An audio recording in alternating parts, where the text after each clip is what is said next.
I'm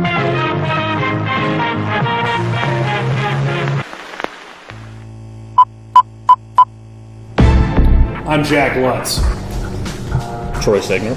And this, our special guest, Matt Rothblatt, co-creator of Spiralmind.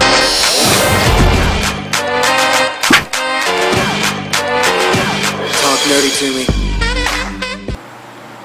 And welcome to Talk Nerd and Me, a show for nerds, by nerds, talking everything else in between, nerdy stuff, comic books, movies, and local stuff too. We're all about that. I'm Jack Lutz. With me as usual, my co-host Troy Stegner, owner of Talk Nerd and Me, and runner of Enoch and Las Cruces Comic-Con, which will be happening a little bit later on this year. And with us, our guest, and you're no stranger. This guy, you're no stranger to each other. We have Matt Rothblatt, the creator, the mind behind Spiralmind.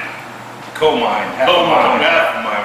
Yeah, I got half a mind on Spiralmind. We gotta give Perez credit. He couldn't be here with us tonight. Yeah. Welcome to the show, dude. Thank you. So let's talk a little bit about Spiralmind here. Let's talk about, how did you come up with this character? How did you come up with the powers, the character, and everything else? Well, the name of our company is Phi3 COMICS. Phi being PHI, being golden ratio. The 3 kind of represents the 3 elements that go into making a comic book, creating a creation. You know, the writing, the promotion, the art, that type of thing. So, Ben called me one day out of the blue, said, "Hey, we're gonna make a comic book." How long have you known Ben? Since we were 7 years old. Yeah. So that was probably like a dream you guys talked about. Well, there was one time. Video games, it'd be so cool. Let me tell you about Ben. Ben's the kind of guy. He sees something happening. He thinks there's a trend going up, even before the trend happens. He knows. He's a good stock seer. Right, exactly. Yeah. Talking about stocks, he'll tell you a thing or two. Well, back in the 90s, we were about to start a boy band, and I listened to him. We would have been the next kids on the block, kids around the block or whatever. But I was like, no, man, I'm not singing and dancing. So, well, this is when I was young and good looking. So when he called me 20 years later saying we're going to start a comic book, my first thought was back to those days. Like, all right, let's go have some beers and laugh it off.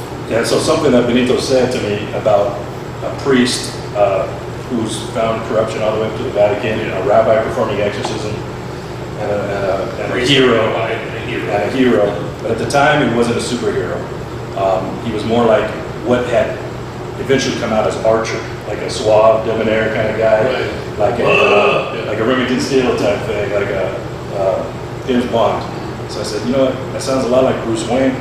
Let's talk it over. So we found an artist that I knew, Joaquin Silva in Alamogordo, who'd done some work for New England Comics, The Tick, things like that. So we started talking to him, and we kind of developed it together at the core of the character, the basic look of him. You know, Joaquin kind of like the anti-hero idea, wanted him to have a gun, wanted him to have, you know, holsters all over, trench coat. So we kind of, at first we kind of had a backstory of that compromise, and he did a primer of that, Ashcan, for Free Comic Book 2004, Free Comic Book Day 2004. And, you know, we got a little blurb in the paper, people lined up to come see us at All-Star Comics down there on Dyer, which, you know, was amazing because we didn't expect anybody to know who we were, much less come look for us. And we started meeting people along the way, you know, artists, local artists, starting there, and it kind of just took off from there. What does he do? What can he do? Well, first and foremost, he's aside from have this sweet haircut. That's actually protects him from the high-power microwaves that he emits from his logo, like I'm wearing right here. Yeah. He's able to charge up this energy. He's an electrical engineer, so he built his suit to be able to store all kinds of energy. Energy he's building up, energy he's gaining from fights, from his boots, from everything he's doing. He's always creating energy, and he's able to expel that energy onto his enemies. So he's a mortal dude. He's kind of. A little bit. Kind of. He's got a little bit of a history, dating back to the days of Noah, the Book of Enoch. Okay. Not him personally, but his buildup came from all. Without giving too much away. Right. You know, there's some spoilers. Let me put it this way: there's a graphic novel we're working on. It's going to come out hopefully in a year and a half. called Spiralmind Genesis. And we have the Noah scene in there, but it's not the Noah scene that you all know.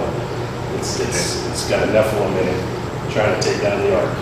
First scene, first couple panels.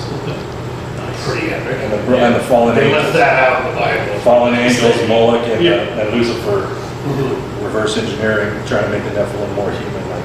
And of course, the creator of this guy right here, Spiralmind. We'd like to thank Matt Rothblatt for coming in and joining us here and being nerdy with us on Nerdy. Appreciate it. So, for Troy, for Matt, I'm Jack Lutz. This is the Talk Nerdy to Me. Get nerdy with me. Tell me what game that you get on. Is it card or read?